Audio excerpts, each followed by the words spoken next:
So the last time I did a show like this, we started with music right off the top of the broadcast, and I was informed later that a lot of people missed about half the show.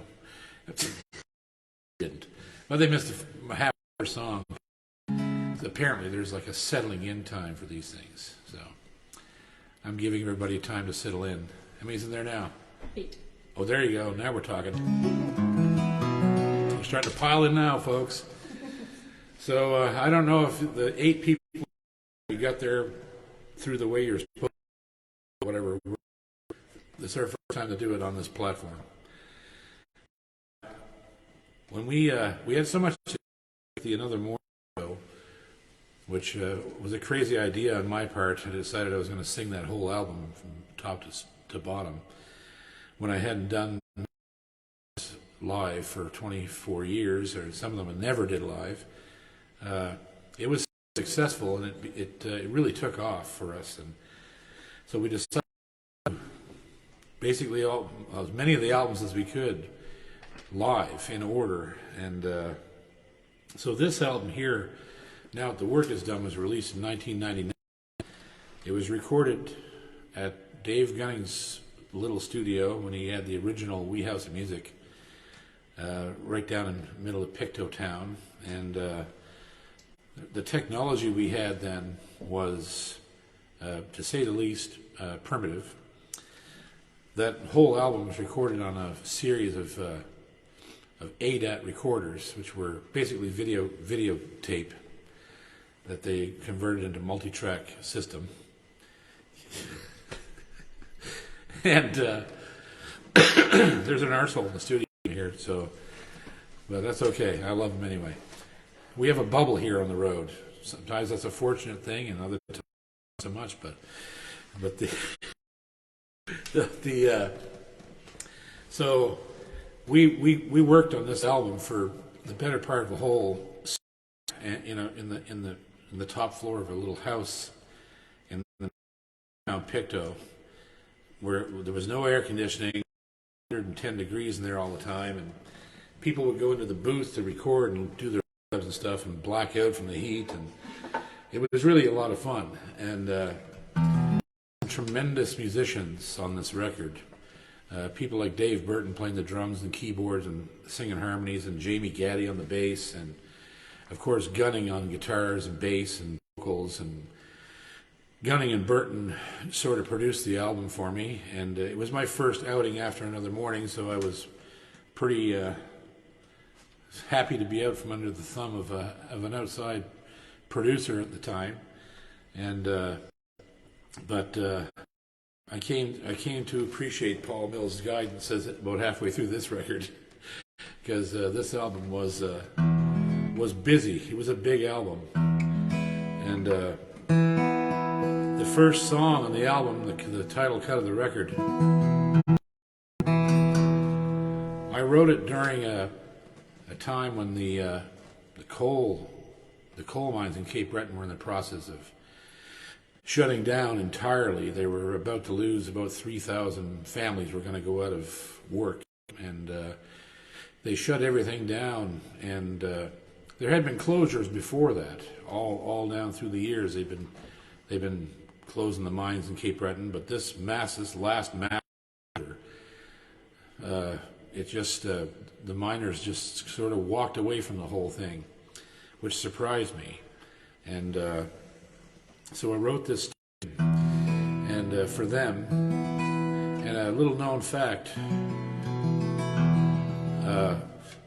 maybe I shouldn't say this, but I'm a massive fan of classical music, and there's a tune that I loved by Francois Couperin, who was Bach's hero.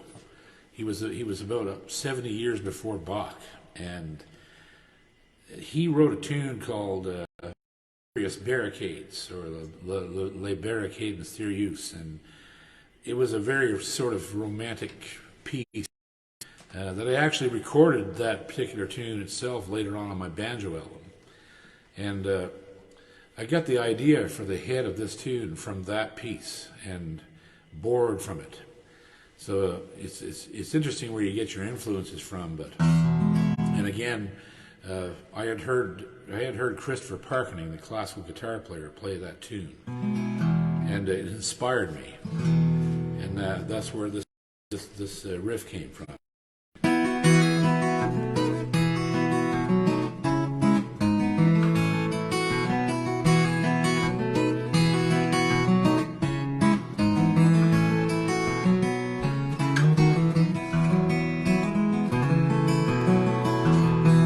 I was up and gone before the sun. In darkness I had made my living, but it seems now my race is run. An empty handshake I was given now that the work is done. Head could only see us now, and the empty minds he worked before. He'd find a way to live somehow, but he kicked somebody's hearts for sure now that the work is done. Where have all the seasons gone? Buried by coal dust and clay. Where have all the reasons gone? The wind has blown them away.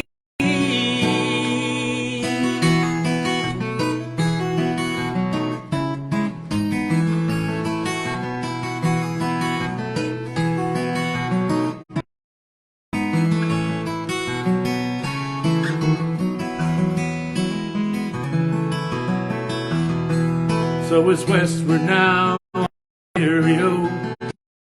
A different song to a place where concrete flowers grow. In a world where you never will belong now that the work is done.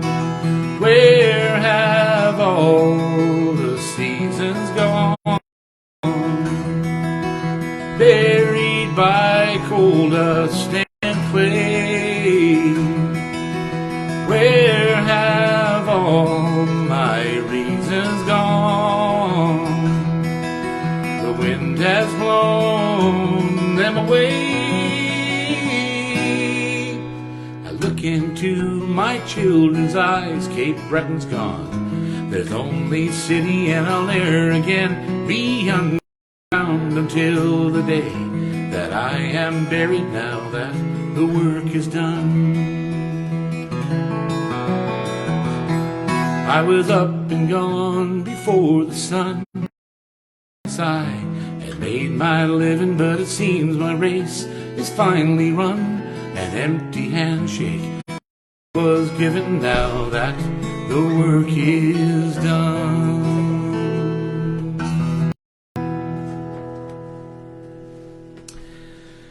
Now that the work is done. That was the title cut off that record in 1999. Everything okay back there? We're okay? How many people we got now? 118. 118? Damn hell, let's have a drink. Cheers to you. Glad to have you here with us. And always a pleasure to play for you guys. It's been awfully strange this last few months, being able to reach out to everyone this way. But we're having a great time doing it, and one of the things that's really amazed me about this whole pandemic and lockdown is that the people that follow me and support me and have for nearly 40 years now, they're still doing it even now, and so if you want to send us a tip, you can do that at paypal.me/JP Cormier Music, or send an e-transfer to jp38@gmail.com. And so far, you guys have been keeping us alive. We're surviving because you're sending us money. And I can't even begin to tell you how incredible that is for us. And so we really, really appreciate it. And I'll tell you another way to help, which doesn't cost you a dime. When you go on YouTube and watch us, which a lot of people are doing too, because we're doing a lot of our live shows there as well. This concert here will likely end up on YouTube as well. If you go watch us on YouTube, don't forget to hit the subscribe button. This time, all else is join you up to that channel. And the more subscribers I have that watch my channel regularly, the more advertisers spend their money on my videos.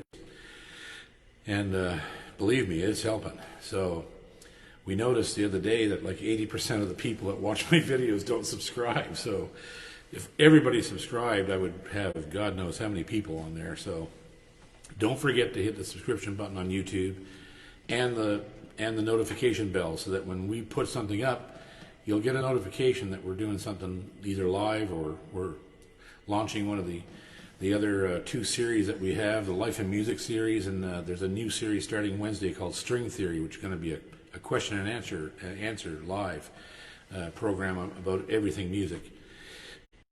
Don't forget to hit subscribe, notification bell, like, the whole thing. Click all those things. They're good for us. They help us. Helps us a lot. And I want to throw a pitch out for my buddy too, Dave Gunning. He needs subscribers as well. He's going to need about another 400 subscribers on YouTube before he can do monetized videos on there. And we need to help him. So make sure you go on there and hit his subscribe. He's not doing as many concerts as I think he should, but he's talking about doing at least one a month. So let's all get behind Dave and everybody else, that's out there doing that. And so the next song on the album is called Northwind, and the story behind how this got wrote, pretty funny. Well, not really, but it is. Now it is. I woke up in my dormitory room in Mississippi, unable to move. Was just about completely paralyzed, and crawled into the bathroom and was. I won't tell you what happened in the bathroom, but I was really, really sick. I've been that sick before my entire life, and I was unable. I was so ill I couldn't reach a phone or get out in the hallway to find the proctor or any of these things, and I was literally laying on the floor when the proctor finally came down to the room to find out what happened, because I was late for class, and he called my advisor, Shirley Taylor, Mrs. Taylor, there at the Northeast Mississippi Junior College in Boonville, Mississippi. She was the advisor for my course, which was American folklore and music history, and she was also the director of our college band, Campus Country, which toured all over the southern states. And so she was a great friend, a great inspiration. And she came in and looked at me, and I was just laying on the floor, like nearly dead, like just gray, laying on the floor. She rushed me to the doctor, and the doctor said, "Well, if you got a nice case," they did some blood tests and stuff. "You got a nice case of botulism going there."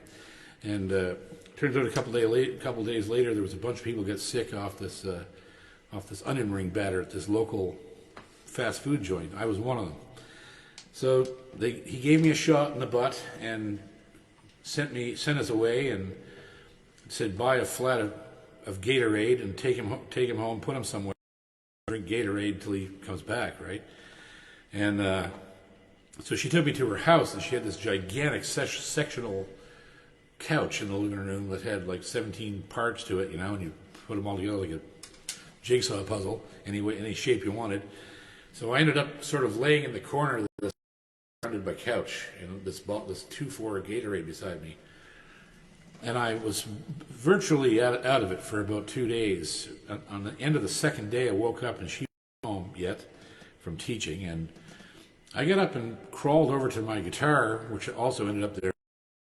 I don't know how, and I grabbed the guitar, and I started writing a song, and I don't really remember writing it. It was the next couple of days I went back and found the lyrics and stuff, and was like, well, that's kind of a cool song. And it was in those days I was probably writing more for bluegrass than anything else, and it certainly shows in this tune. this song was around for quite a while. I actually recorded this song first in about 1990 or so. For the CBC, there was a discovery session that happened at Studio H in Halifax that Glenn Meisner discovered me hiding down the south shore of Nova Scotia and took me up to Halifax and recorded a discovery session, where they were trying to get me a record deal and stuff. I never paid, but we ended up recording a lot of my original songs in that very first session, and this was one of them. So it wasn't the first time I'd ever cut it, but I'll work my way through it. I haven't done it in 100 years, so.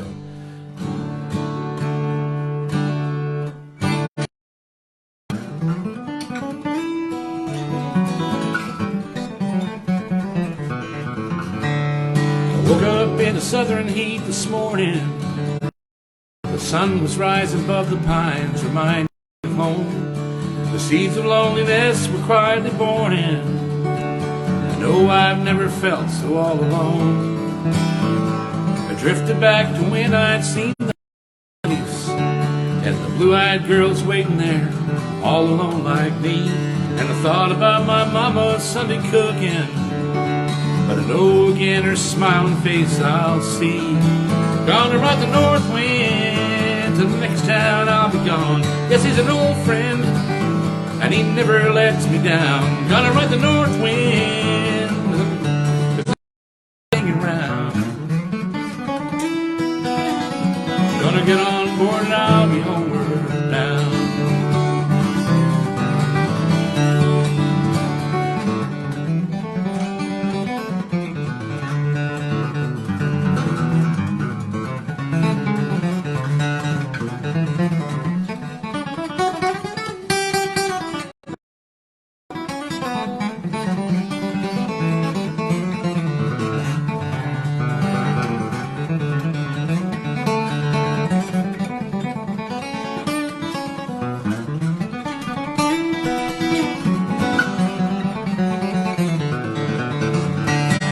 Made a lot of friends along the highway. They treated me like family, let me feel at home. But the best of times were spent like fool's money. I just can't fight the urge to roam. Gone north wind to the next town I'll be gone. Yes, he's an old friend, and he never lets me down. Gone north wind, 'cause I'm tired of hanging round. Gonna get on board and I'll be homeward bound.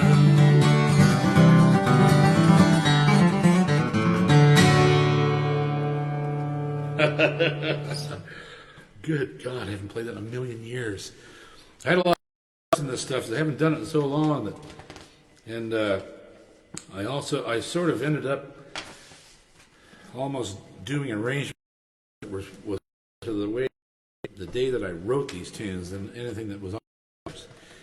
And it was a lot of fun doing this, as Another Morning was too. It was really cool to go back and look at the way I wrote back then. Some of these lyrics actually kind of surprised me. I've always been critical of my early records, and I don't listen to them very much. I don't like them, to be honest about it. And but when I start taking them apart and have to sing the songs, I realize how valuable they are. I'm actually learning things about myself that I'd forgotten. And some of these, and another thing about these songs, some of these are much older than that album. This is one of them. This is a song that I wrote, I think somewhere around 1992, mid-1992, 93. I was still living in the U.S. then, in Alabama. And of course, when you're the young JP had all the romantic angst that young guys do, And I drew a lot of my. I didn't write a lot of love songs ever in my life, really, but there was a few, and I always drew from my experience and then other people's experience that I knew about. Sometimes my brothers, sometimes my close friends and stuff, and I make these composite stories. And there was a way that they said things down in Alabama there was they had a way. There was just a vernacular down there, a vocabulary they had that was very inspirational to poetry. And there was somebody was talking to me one day. They were, I don't really remember how the conversation went, but it was sort of, they were sort of taking bets on how long these two people were going to last that had just gotten married. And so there was always, they would say stuff like, you know, well, by harvest she'll be gone. Harvest, right? Like they still talked in the old way, talking under, you know, about in farming terms about people's relationships, and there was just all these weird little sayings they had. And somebody said that conversation one day, and I was like, well, January is kind of a lyrical month, and it's cold and blah blah blah. So I had all this imagery in my head, trying to think of how to, when this song started to figure it out, you know. And so I wrote most of the songs that I kept of mine that I actually kept were written very quickly, and this one's no different. I did this one in about 10 minutes, and it sat in the shelf for a long time. And I recorded it the first time I ever recorded this was actually the title of an album, print album now. I did in North Carolina in the early 90s for a guy named Bill Tripp. He owned a studio down in North Carolina, and we did 4 albums with him, and it was a good old studio. It was a big 2-inch tape, old-fashioned, you know, old technology studio. Really nice gear, nice old mics. He actually built his own mics. This guy, Bill Tripp. And the first time I ever recorded this song was with him, and we called the album after this song, When January Comes. And so the cover of the album was actually a calendar. It was interesting. It was, of course, turned to January, and the picture on the calendar was me. And it's out of print. I don't know where the hell. There may be copies somewhere in the world, but I don't think it ever came out beyond cassette tape. In those days, that's all we really sold, actually. This is CDs. And but I love this song. I haven't sung it in a long time, and again, I was taking it apart, you know, trying to figure out if I could remember how to do it, and it had some interesting. It has some interesting things about it. Anyhow, When January Comes, there was a really good moment during singing the backgrounds on the Now That Work Is Done album. Dave Gunning and Dave Burton all did 3 voices around one mic, which were the background parts we sang for this song. And Dave was suffering from an ulcer at the time. He was laying on the floor half the day, sick, and the guy's a trooper. He was up singing the highest part in this 3-part harmony section, and the notes were so long that he got faint, had to sit down, and he looked at it and he said, "Geez, I'm getting kind of woozy." I'm saying, you're singing too hard, Dave. Just take a rest, man. So we almost lost Dave during the recording of this. He's a man to make a sacrifice for an album right there. Anyhow, now that the work is done.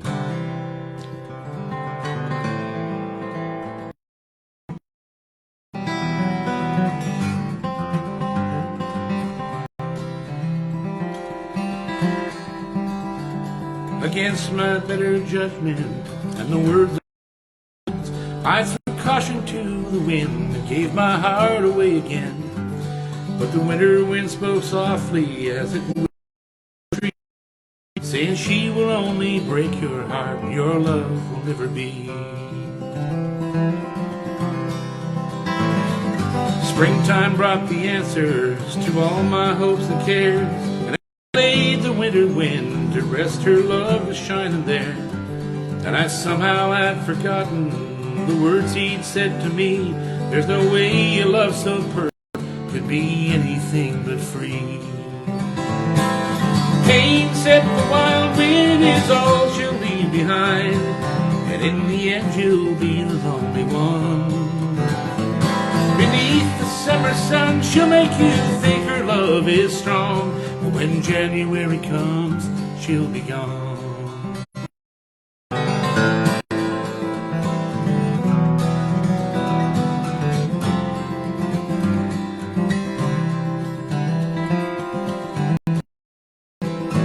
Our love burned brighter yet than the summer sun on high, and as autumn leaves turned orange, she was always by my side.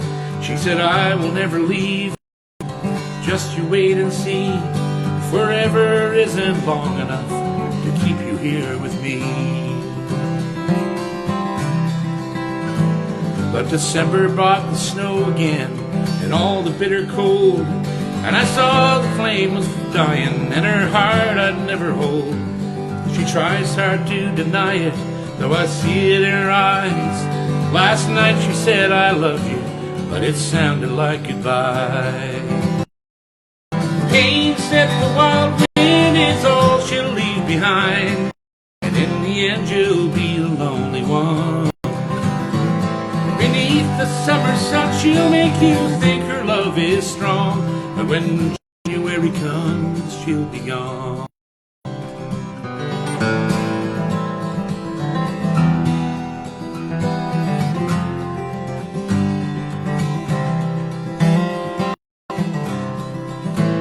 Through my tears I see her walking hand in hand with someone else. I paid to play the game, so I can only blame myself. I should have listened to the warning that I was handed down, but I feel the wind will speak again, whoever she's with now. Pain said the wild wind is all she'll leave behind, and in the end you'll be the lonely one. Beneath the summer sun she'll make you think her love is strong, but when January comes she'll be gone. When January comes she'll be gone. January comes and she was gone.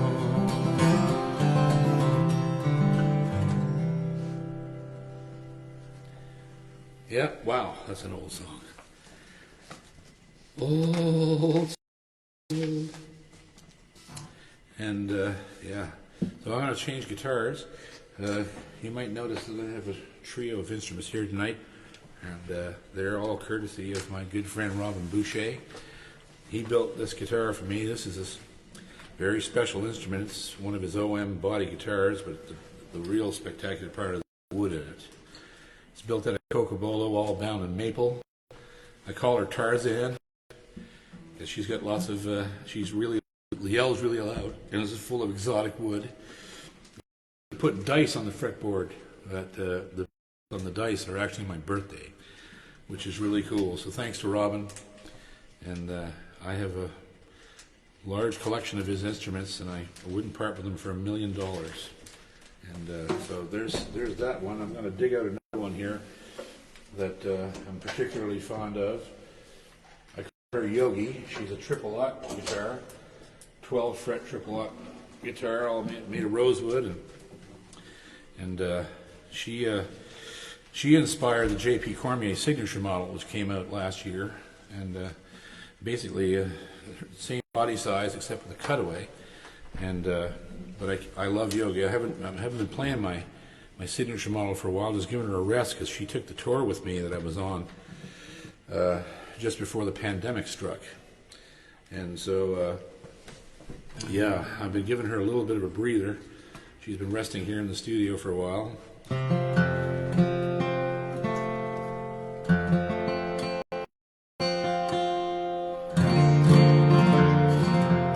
love this guitar. Every time I pick it up, I just want to play music.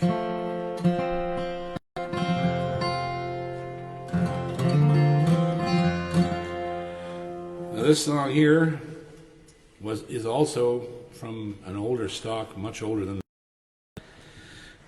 I was laying in bed one night, and this is the only time in my life this ever happened to me. I was laying in bed one night, and those of you who know me well will know that I spent 10 years in the deep south of the United States working in a Christian gospel ministry. And the last 3 years of that were particularly intense, and worked for a guy that, they were Pentecostals, but he didn't really pay much attention to that. He just sort of went everywhere. And he particularly disliked playing in churches. He wanted to go where people weren't Christians. And that experience, working with him and seeing the inner workings of all that, for years, I came to have a particularly, I suppose, scientific view of Christianity. And I've always thought a lot of people miss the point of the Jesus story, which is, the main point is, let's be nice to each other and don't hurt each other over our belief system. And so I was literally asleep in the middle of the night.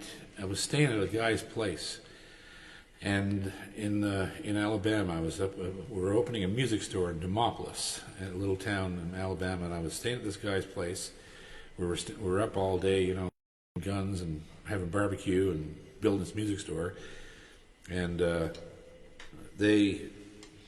night we would just all play music and have a few beers and go to sleep. And it was one of those kind of places where the whole bedroom was almost all windows and was open, just screens, and you could hear everything, frogs and crickets and all kinds of stuff going on outside at night.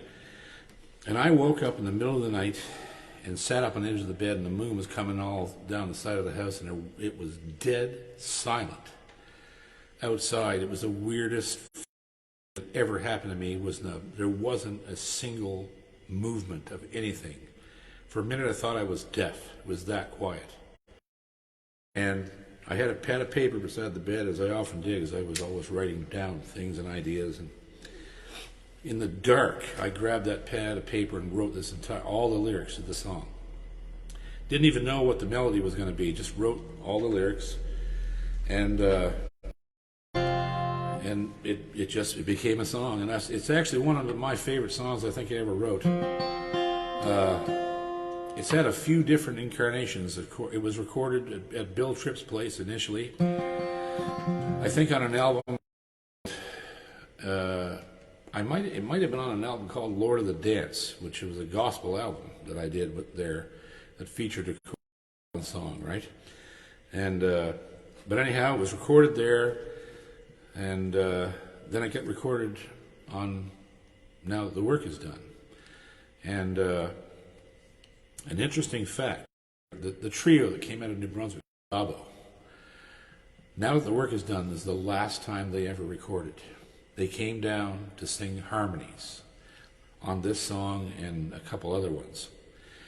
And I'll never forget Mike singing it. He just wailed at the end of the song, and he actually wailed the lyrics from another song over the coda of this one. And it was a magical recording. It really was. And I've since actually done another version of it that's more closely related to the original version that I wrote there in the dark, sitting on the end of the bed. The next morning when I woke up, I played it probably more like this than anything else. And it's called How Will I Be Saved?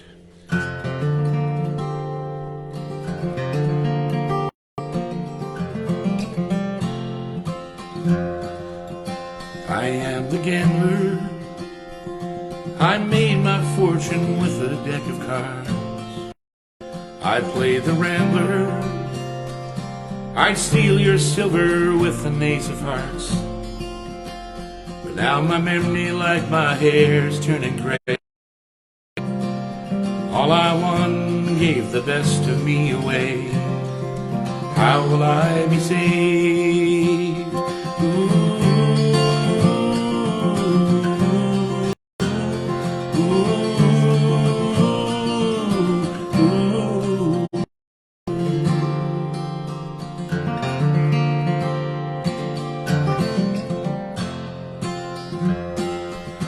I am the drunkard. I squandered everything had in wine. The poison thundered through my life till there was only me and time. Now I wander all alone through the days. All the things that I kept, I should have gave. How will I be saved?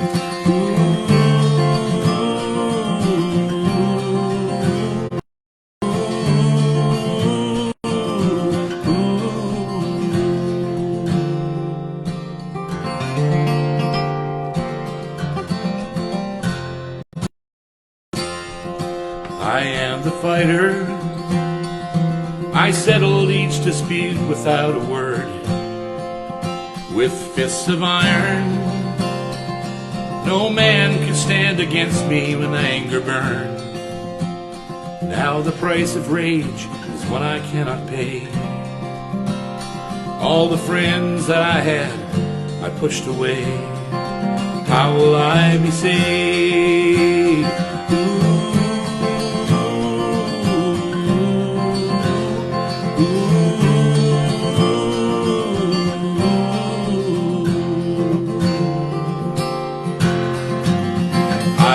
Savior, Lord, I died for them and cared not what it cost. I was a gambler. I put my life at stake and finally lost. I turned the water into wine on the wedding day. I fought to save this world, the price I paid. Through me it shall be saved.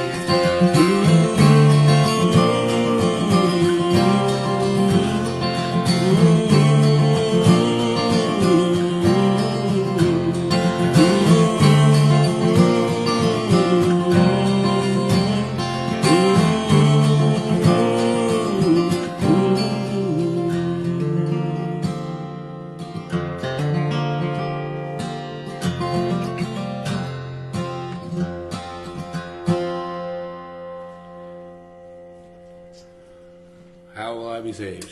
God, so long since I sang that song that way. I just love that version of that song.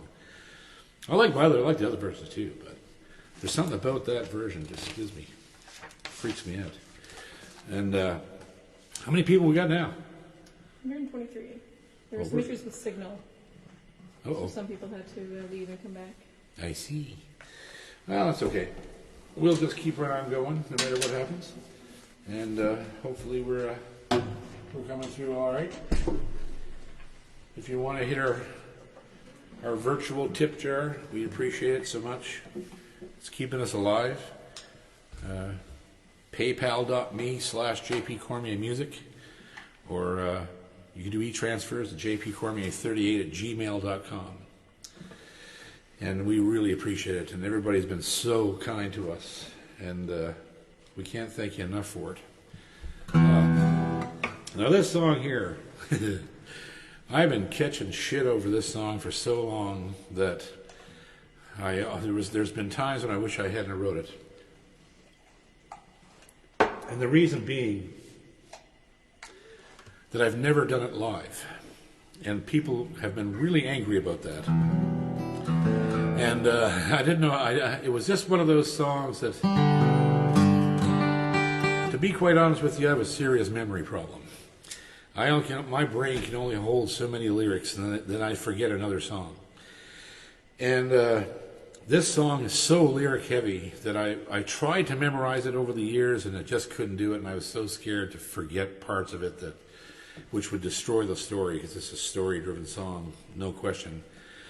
And I wrote the song because there was a point in my career when I was just so ate up with trying to tell stories of the sea, and not just any stories, but stories that were forgotten.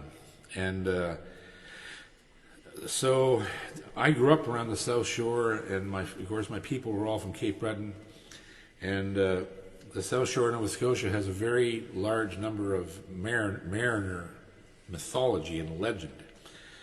One of the things that they talk about down there is a ghost ship that they claim to have seen and see regularly around Mahone Bay. And I can't think of the name of it right now. It has a name. Teaser. No, not that. That's a different one. Well, wait a minute now. You're right. That's it. That is what it's called. Of course I'm right. Yeah, sorry. It is called the teaser. But here's the deal. When I looked, this is early on before, we just barely had dial-up internet at this time. This would have been about 1990, probably not like 97, 98. It was right in there. I think the song may have even been written when Another Morning was recorded.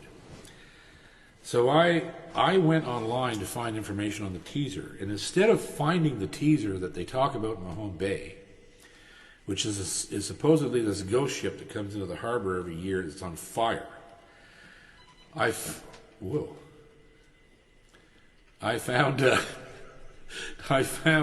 he had a slight mishap there.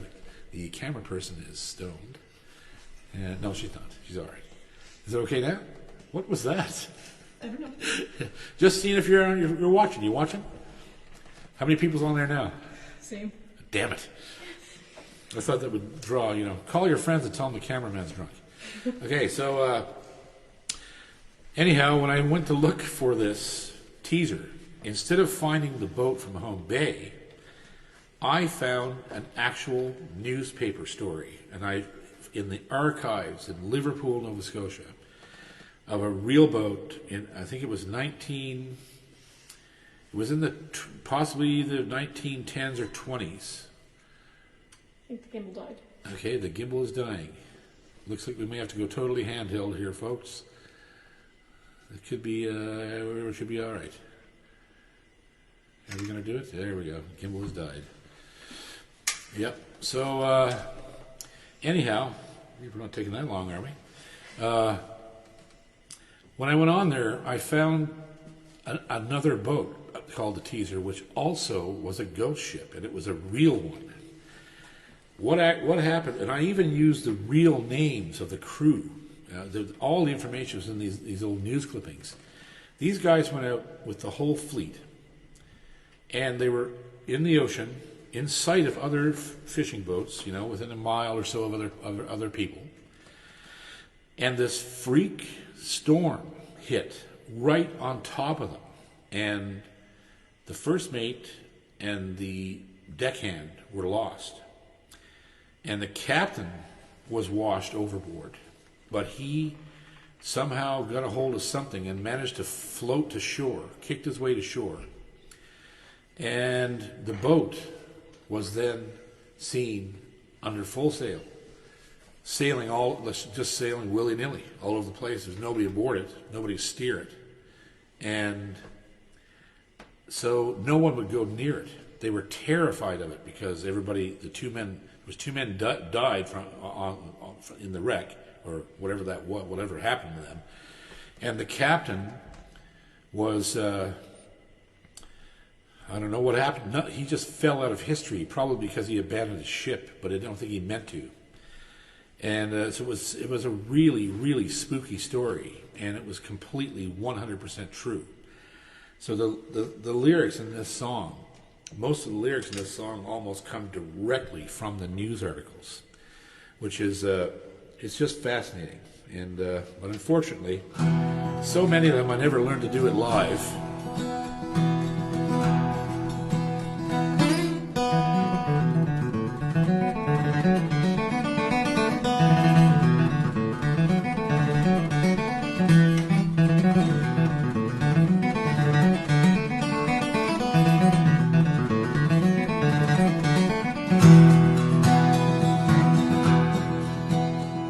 My name is Horton Mason, and I call to see my home. I have touched the golden morning in the harbor towns I've roamed. Now the winds of time are waiting for their dues outside my door. They know I've cheated death one time before.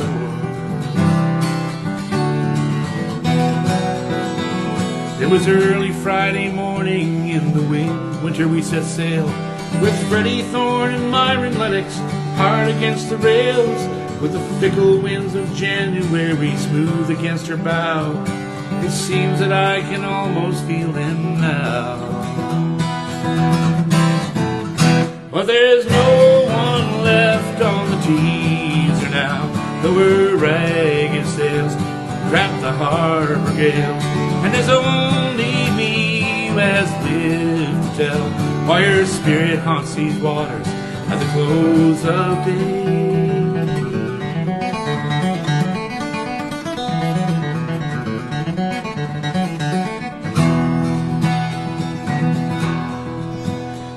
We're proud upon the teaser of her name and of her grace.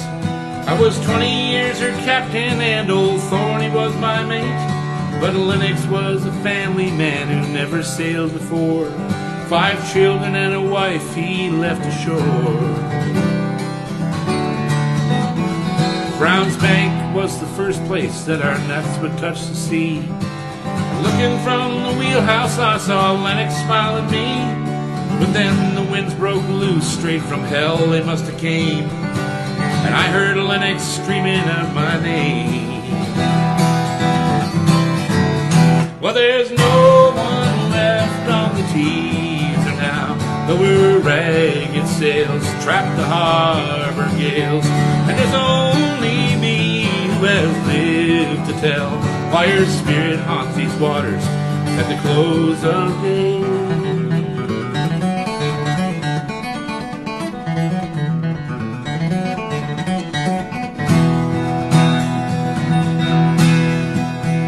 I felt just like a dead man as the first wave crossed her bow.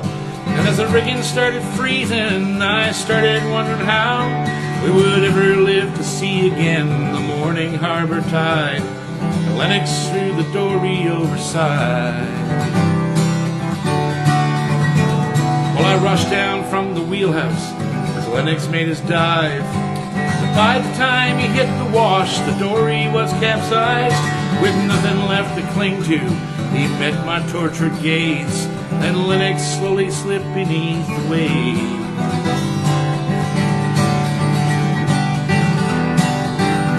Well, there's no one left on the teaser now, though her ragged sails trap the harbor gales. And there's only me who has lived to tell why her spirit haunts these waters at the close of day.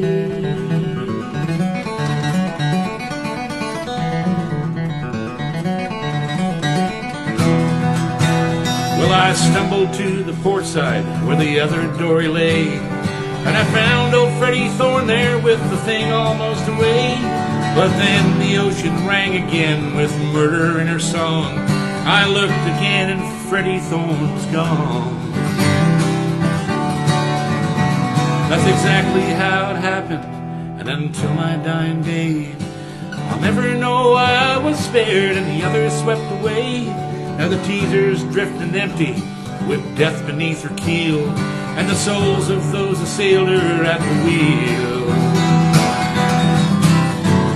Well, there's no one left on the teaser now, though her ragged sails trap the harbor gales. And there's only who has lived to tell why her spirit haunts these waters,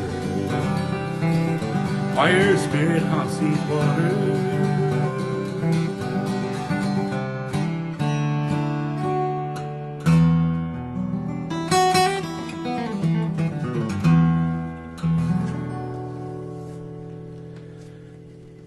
The teaser. There. Now everyone has yelled at me. That was for you. So many people. But I'm happy to do it. I love the song. It was a great song. And I'm sorry I never learned it live. And but you know, maybe I was talking to my producer today and saying that, you know, a lot of these songs, I'm having so much fun singing these after all these years that I'm probably going to end up putting them back in the real live show, if we ever do go back to doing that. I certainly hope we do. We miss you. It's the only thing about this that bothers me. Other than that, I could do shows like this all the time. Wouldn't bother me in the least, but I really miss seeing people's faces. And So it's nice to have you here with us. How many people's got now? 160. Oh, they're growing. The signal got better. Okay, so.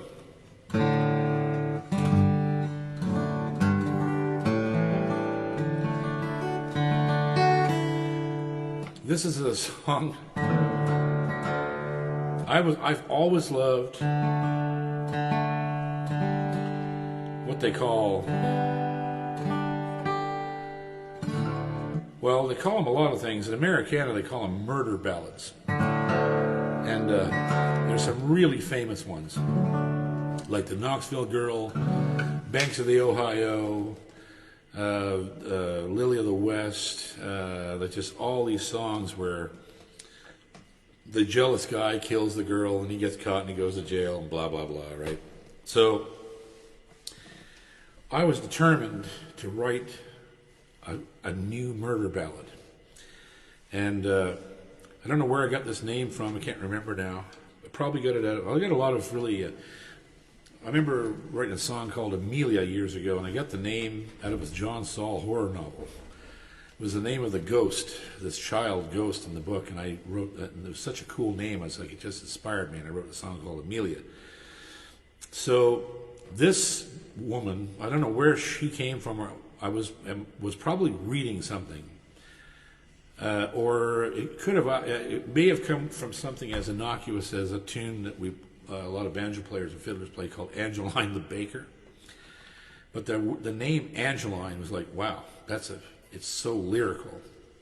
And so that's where this song came from, the desire to write a murder ballad that had an ending that was not expected, which is hard to do because, well, not really maybe, because, I mean, most of the murder ballads are, as I said, the guy has the girl won't marry him, or she goes off with somebody else, he shoots her, then he gets caught, then he gets hung, and then he's dead, he's singing the song, right?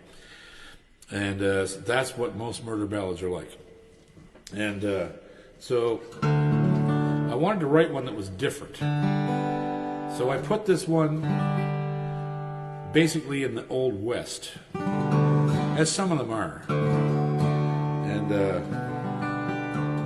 but there's a big twist at the end of this song that when I came up with it, I was like, wow, that's not only is that twisty, that's really dark.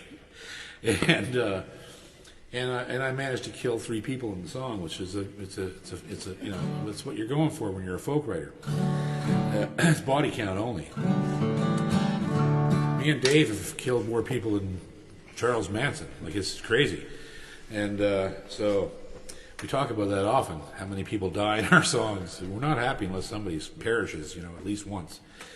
And sometimes we bring them back to life and kill them again. Anyhow, this is the story of Angeline.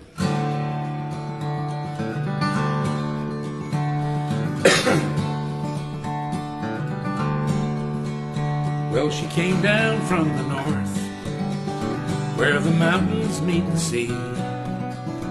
Though the town was full of men, she only had eyes for me. No one knew about her past, or the life she left behind. Her beauty burned my soul to ashes, and her name was Angeline.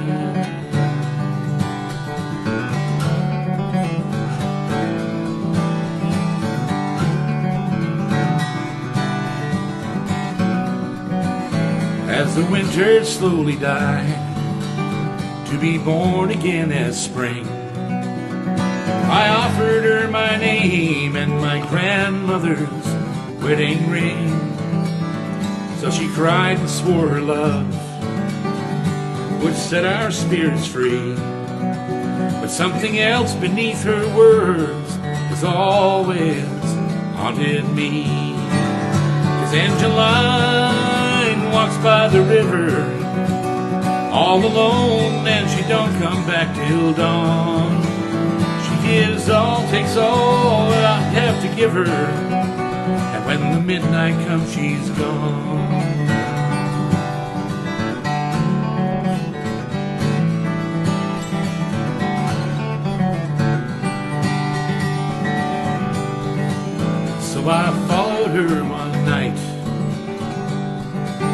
by the moonlight's silver grace. And I found her fast entwined in another man's embrace.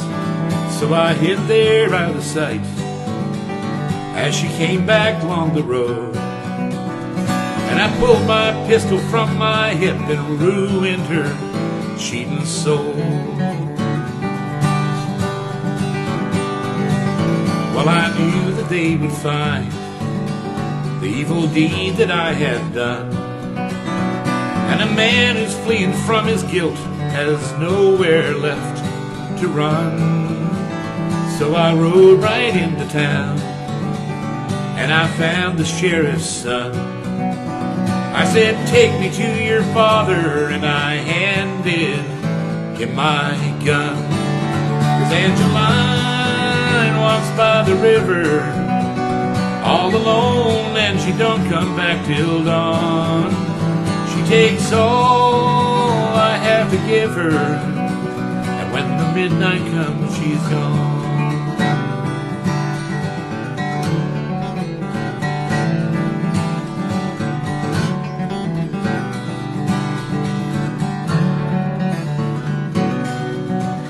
When they took me to my cell, I could not believe my eyes. The man I'd seen with Angeline was standing there inside. He said, for years I've had to run, and only Angeline could know. She kept my crimes a secret, 'cause she loved her daddy so.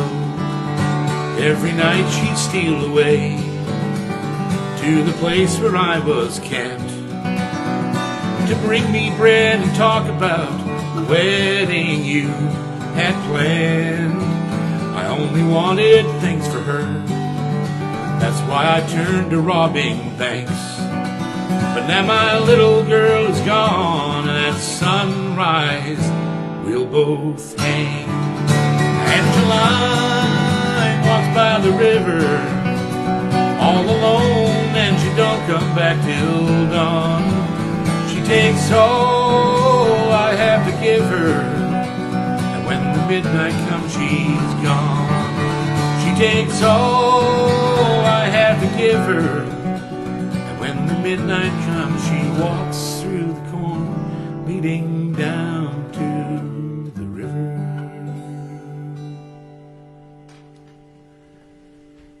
That's an unknown ending. It actually happens on Looking Back Volume 2, and we re-recorded it, but I actually tagged the end of Fox on the Run at the end of that last chorus because it made sense to do it. Anyhow, Angeline. I always loved that song. I would always hoped that a bluegrass band would cut that, and but they didn't. But they might now. You never know. There's all kinds of people always looking for material, and I always thought that song would make a great bluegrass number, because it's so murdery. Bluegrassers love murdery songs. Now this song here, this is another interesting tune. I wrote this song in Montreal. And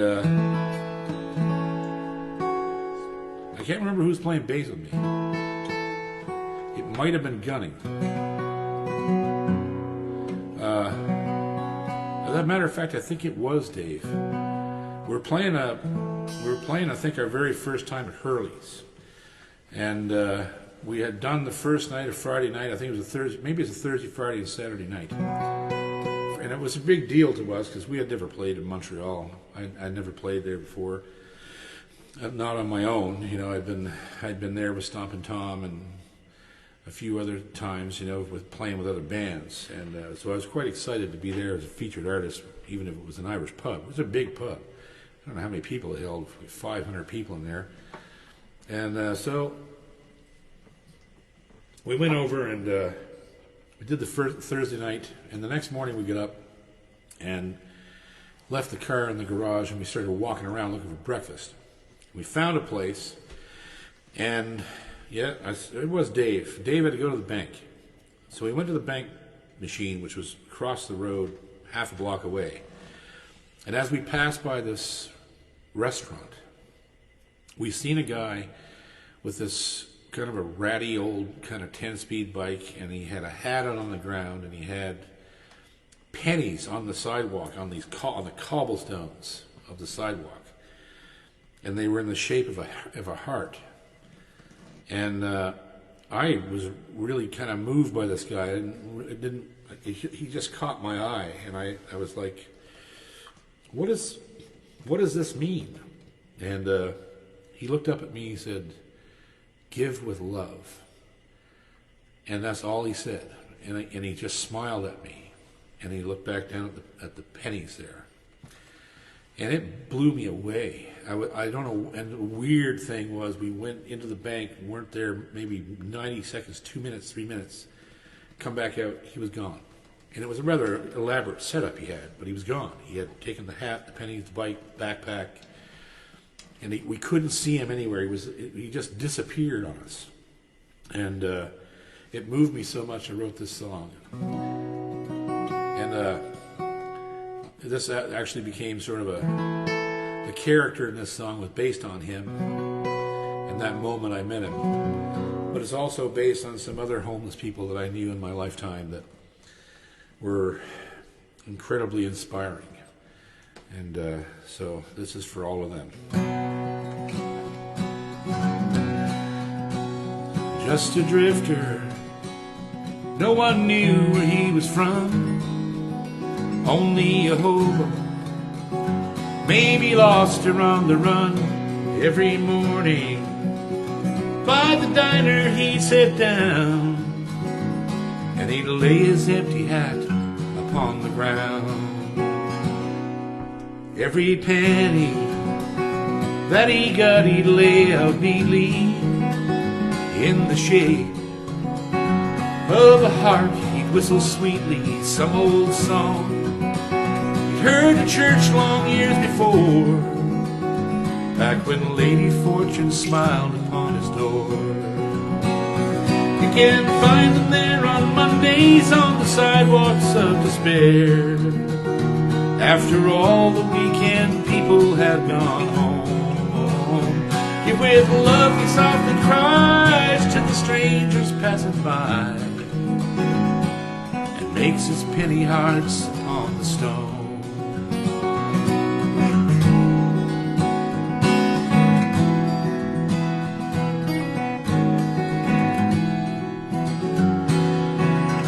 The children loved him, and they'd gather around his feet. Their song of laughter could be heard from down the street, though their fathers would see him driven from their door. He showed kindness where there was none found before. One day I asked him, as I passed him on the street, could there be meaning in the coins there at his feet? And he said, giving ain't just how we help the poor. When you give with love, you're giving something more. And you can find them there on Mondays on the sidewalk of despair, after all the weekend people have gone home. And with love he softly cries to the strangers passing by, and makes his penny hearts upon the stone.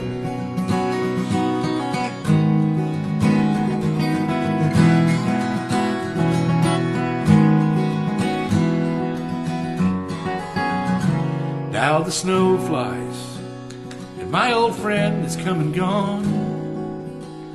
He is sleeping where the hillside meets the dawn, but I see the children as they play a joyful sound, as they make their penny hearts upon the ground. And you can find them there on Mondays on the sidewalks of despair, after all the weekend people have gone home.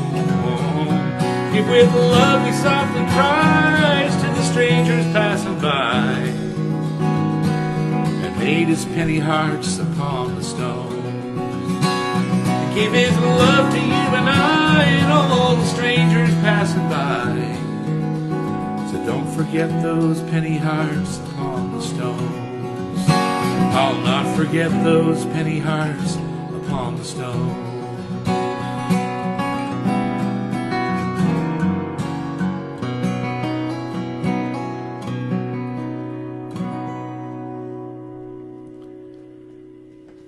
Wow. These are freaking me out. I just don't ever sing these songs this fun. I can't believe it. How are you guys doing? Everybody having a good time? Having lots of people laughing and doing and things and stuff and talking and no? They all hate me? Okay. All right. How many people now? 20. Well, we're going up slowly, folks. If I'd have stayed on here for another 6 hours, you could have had 1,000 people. But looks at this. But the show's getting down to the end. Now it's for the controversial part of the night. I'm going to do a song that I wrote for the express intent of talking about my brethren in the First Nations of Nova Scotia, the Mi'kmaq. I had spent a lot of time down in Eskasoni with the Poulays, Richard and Alex. They actually sang on this song. They did a chant and a recitation at the very first of this song that still puts goosebumps all over me when I hear it.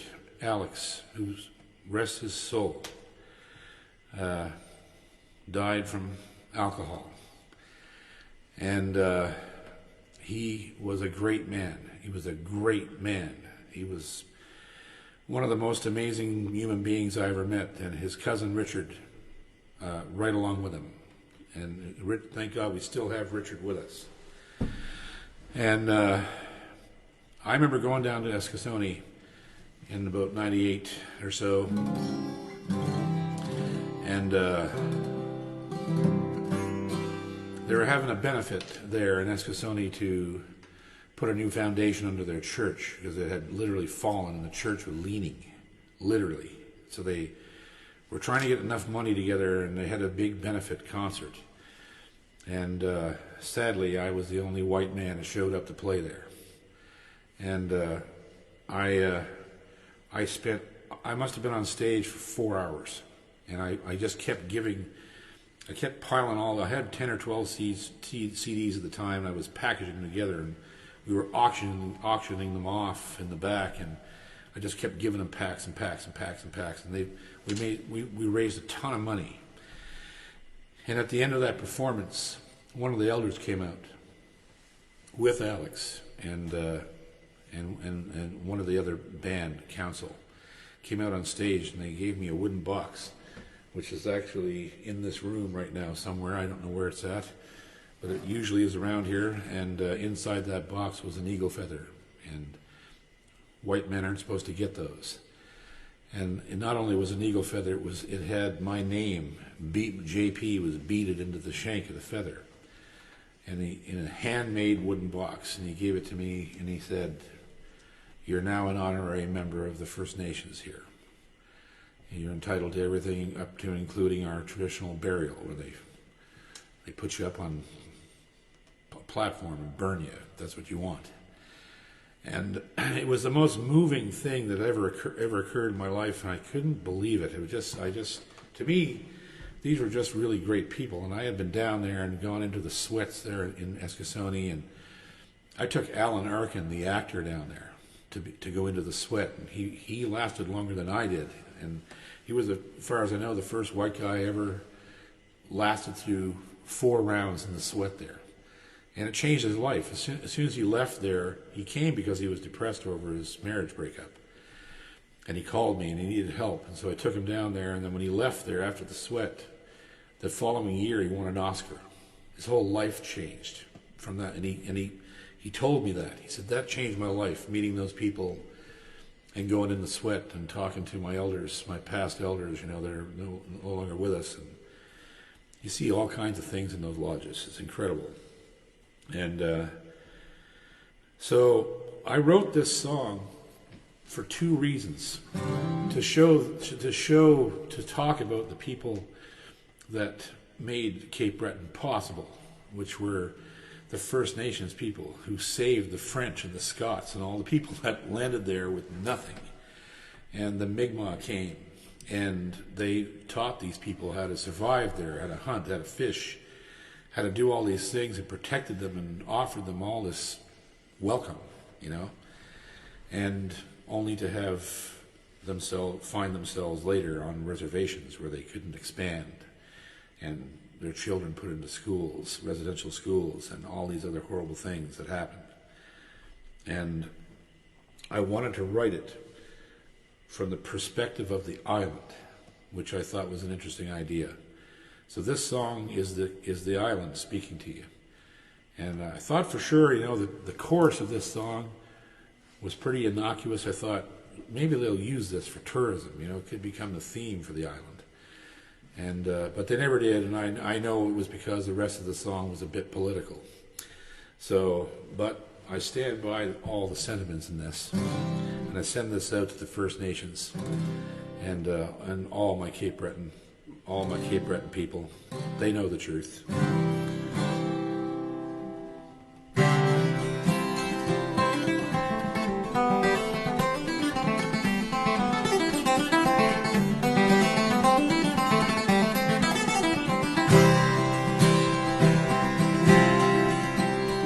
I have been here since the moon was just a child, and the sea flowed like a crystal stream.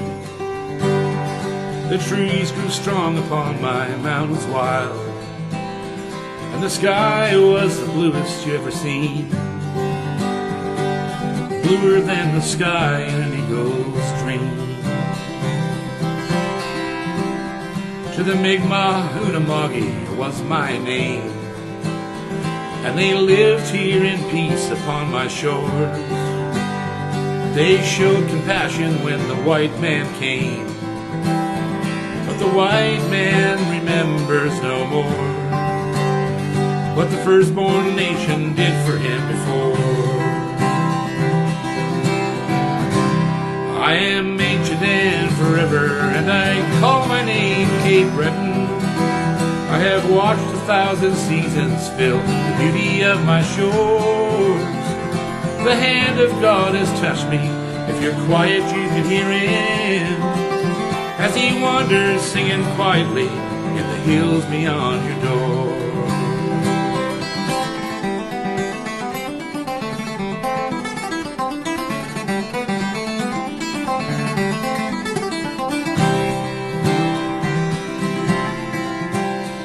Oh, the fishermen and the miners were my sons, and gladly I provided for their needs. I wept when their time with me was done, for the ones who died a mile deep,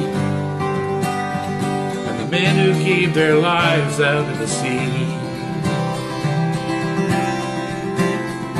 Yes, many are the ones who stood the test. My daughters and my sons have come to fame. Lovingly I hold them in my breast. Their music and their laughter fade away, but never shall I forget their name.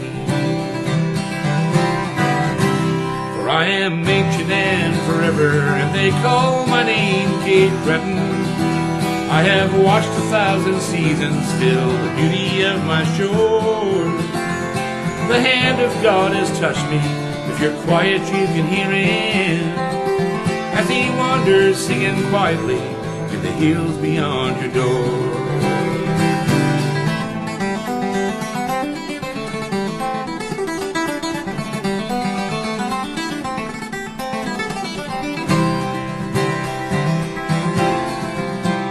I am calling to my children, come back home, and the travelers who came and fell in love.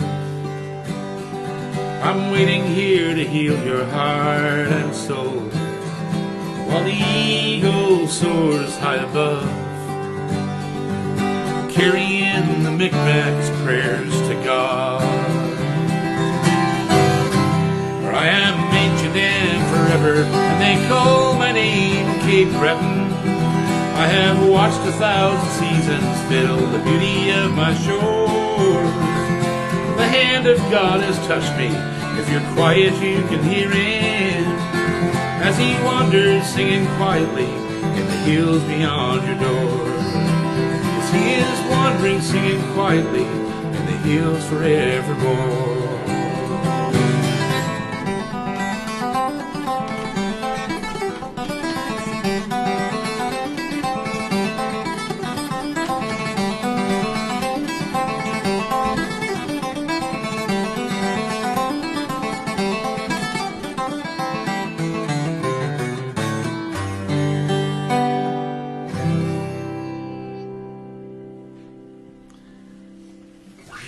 That may be the first time I ever sang that live, ever. I don't think I've ever did that song in concert. Mostly because I missed the boys so much. I couldn't imagine doing it without Alex and Richard singing in the back and the fiddle music and all, the whole, it was a massive arrangement. So, yeah, that's a special song too. It brings back a lot of memories. Now we're going to move again back over to Yogi. Just give me a second here. Tis Yogi time again. We're getting down near the end of her now. This album becomes progressively sadder as you go down the list. I'm not sure if that's a good thing or not. This song here I wrote the day after John Morris Rankin died, and was sitting. We were in the process of moving into our new house that was just being built, and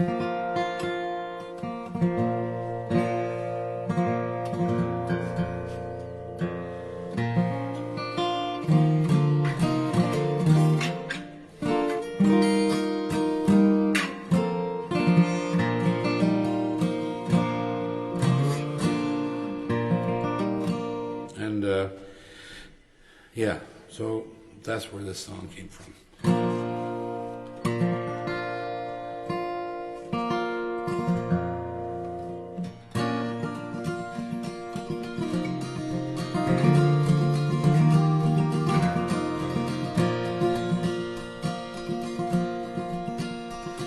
I've sailed to meet the morning on a blue and windy tide.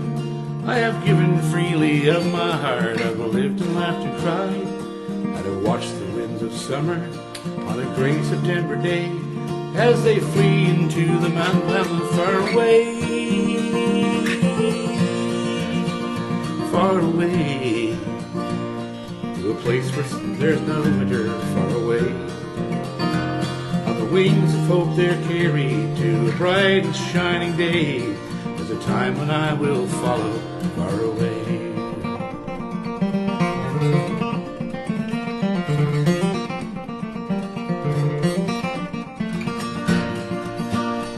I have brought life to the world, and my children it has grown, and a woman held my soul to hers as if it were her own. I have sought the path of wisdom, smashed my idols made of clay, and I heard the voice of God far away, far away, to a place where there's no sorrow, far away. On the wings of hope it's carried from a bright and shining day. There's a time when I will follow far away.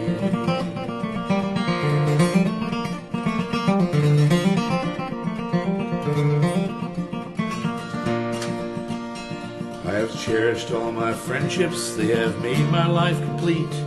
I have bent my back in labor, felt the earth beneath my feet, and I've grown to see the value in the beauty of the day as it dies and calls the night from far away,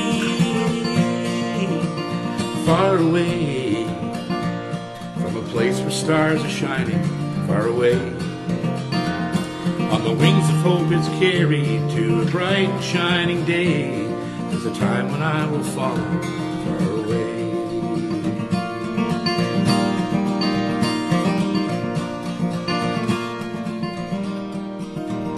There's a lesson in the flowers, revelation in the skies. There's a portrait of your heart and soul within your lover's eyes. There's a reason in the ocean where the mariners all pray they'll be taken to their harbor far away. Far away, where the boats will all be anchored far away. On the wings of hope it's carried to a bright and shining day. There's a time when I will follow far away. On the wings of hope we're carried to a bright and shining day. There's a time when I will follow far away. There's a time when we will follow far away. When it comes time, I'll follow far away.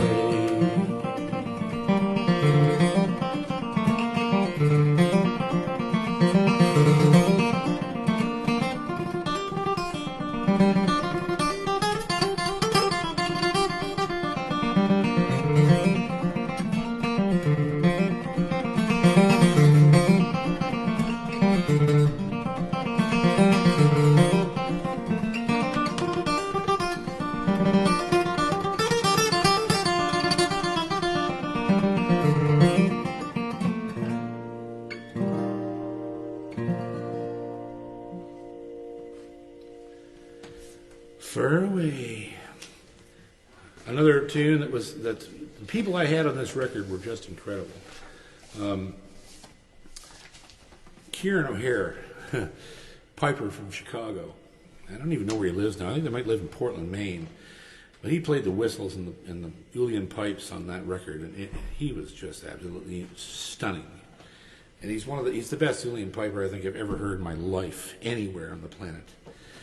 And so he was. All these people were so integral to the arrangements of these songs, and oh, good Lord!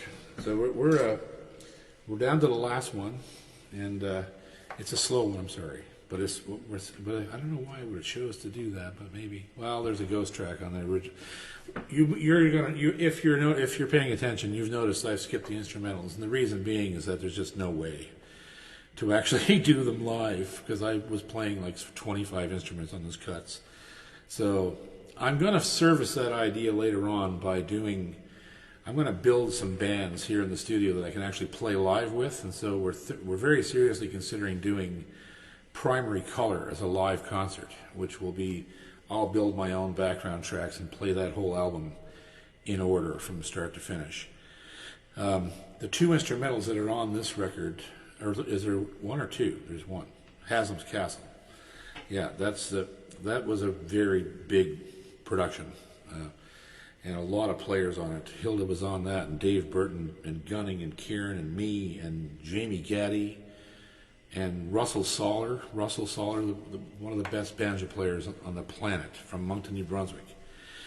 And so I did skip that.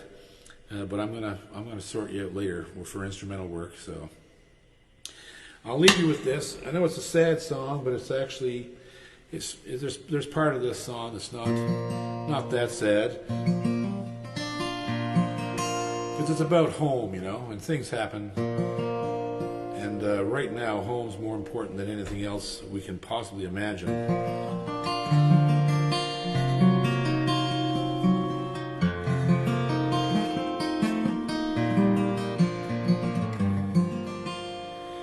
And we're all sort of stuck at home now with our families, and I don't know about you, but I've discovered that that's the most important thing. There is nothing more important than that. And when you get everything else taken away, and you've just got your house and the people that live there with you that you love, there's not much more that matters. As long as everybody in that situation is healthy and happy and fed, nothing else matters. And so as this situation goes forward, and hopefully we'll be able to get together in, in little groups coming up over the next few months maybe, and hopefully that will happen. But it's an interesting time to be alive. I can tell you that much. And I guess I just say thank you. I overwhelmed by the amount of support that we receive here on a regular basis, and again, the tip jar information. We don't usually put it up, but in the details. But I'm just telling you, I guess verbally. You can go to paypal.me/jpcormiermusic or jpcormier at jpcormier38@gmail.com if you want to hit our virtual tip jar. And you guys have been really helping us out. And don't forget YouTube. When you go to YouTube, subscribe. Hit that button. All the people that watch my videos, if they hit that button, it's going to be awesome. It doesn't cost you a dime. It's nothing. It's just you're just joining up with my channel. And YouTube keeps track of all that, and they put cool ads on my videos. And you'll notice most of the ads in my videos are all about teaching music. So there's a lot of guys. I think musician is one of the biggest one that goes on there all the time. But I wrote this song after a conversation with a buddy around home there in Shetty Camp, and they were considering whether to remodel the old family home or tear it down. And there were some stories about some of the kids that come home and found the place for sale. And that inspired the lyrics for this song. I love you, and don't forget my buddy Dave Gunning. Go help him. He's alone, and he's lonely and missing everybody. And so when you see him online, get behind him, and don't forget to go subscribe to his channel. Special thanks to Boucher Guitars and my agent Ryan Hership and his wife Jennifer, and just Ginger's Barn and the lovely Ginger, who is very patient and stands here with her arms falling asleep for 90 minutes filming me doing this crap. So we love you very much, and stay safe. Don't do nothing until I tell you we can do it, and we'll make it through this together.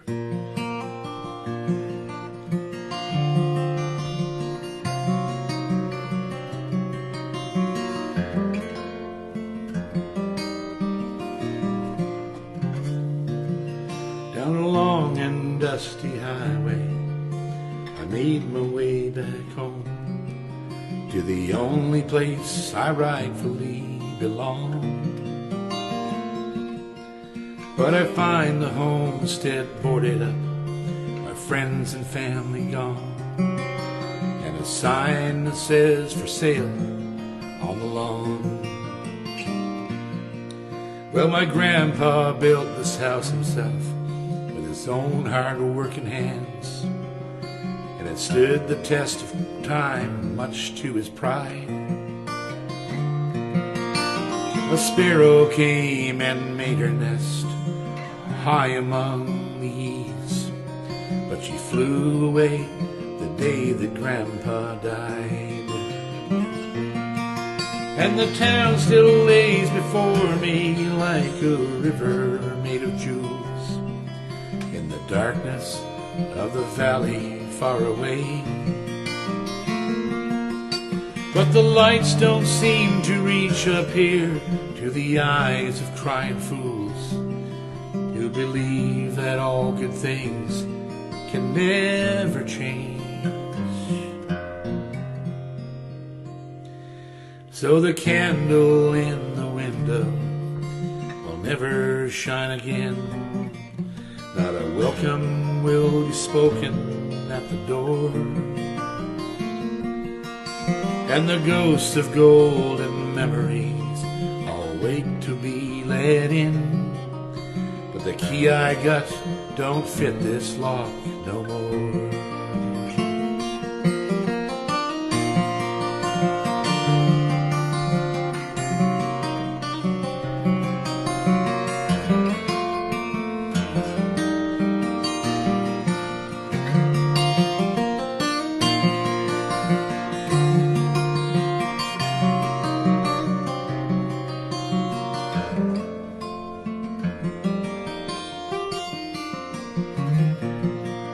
Little sister up and married, and brother went to war. Uncle Jim fell in with gamblers from the town. When he'd lost all that he'd wagered, and the wolves were at his door, it was sell the place or burn the old house down. But there is no gold or silver that can buy old memories back. Where the heart lives is the home where they live too. And if you gave away your treasure to a hobo along the track, do you really think he'd give 'em back to you? So the candle in the window will never shine again. Not a welcome will be spoken at the door. And the ghosts of golden memories all wait to be let in. But the key I got don't fit this lock no more. How I love to see old memories still living there within. But the key I got don't fit this lock no more.